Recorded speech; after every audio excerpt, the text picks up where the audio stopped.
We're in the old post office, built in 1915, opened 1916. Well, we try to start out at the beginning of the war and then go into the life of a soldier. We have clothing of the period. We have a GAR room that houses medals and ribbons of the period, to where the GAR, people don't realize, was the Grand Army of the Republic. They was formed after the war.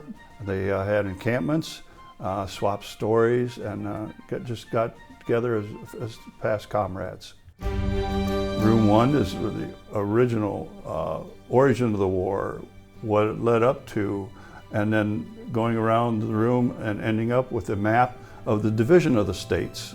Room 2 is the life of a soldier. We have personal items of what the soldiers did when they had downtime. Played cards, wrote letters. Room 3 is more centered around Tiffin, Seneca County items. Some of the prominent people. We also had some of the games that a lot of people would not think of the kids playing with during the Civil War. We have the 164th flag, original flag. It was probably a post flag that was found only about 8 miles. A little town of Watson Station isn't there anymore.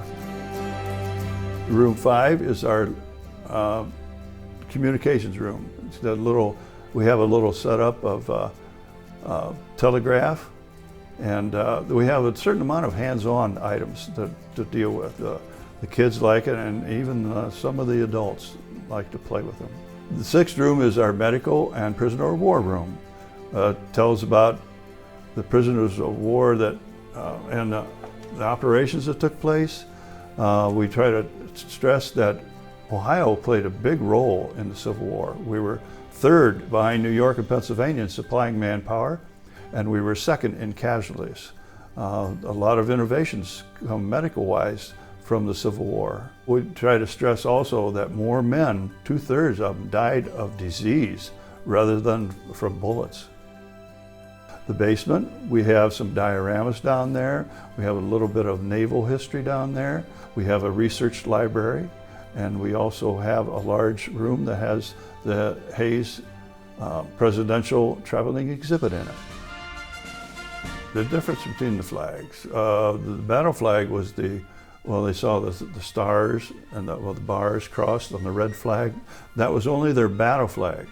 A lot of people don't realize that the Confederates had a national flag. It took them 3 tries till they finally adopted the last flag in March of '65. But the first flag that started out looked too much like the Union flag, so they went to the 2nd flag. They had a lot of white on it, so it looked more like a surrendering flag. So they eventually combined on the last flag the red and white and the stars to adopt their national flag. We're all volunteers here. There is no paid staff. We only make it on donations, membership, through the door traffic, and a fundraiser or so a year. It's part of our history, and you don't know exactly where you're going sometimes if you don't know where you've been. I wanted to say one thing about this museum. It is the only Civil War museum in Ohio dedicated solely to the Civil War. The American Civil War Museum of Ohio is open Wednesdays through Saturdays, and of course there's a small admission fee, except kids 6 and under are free.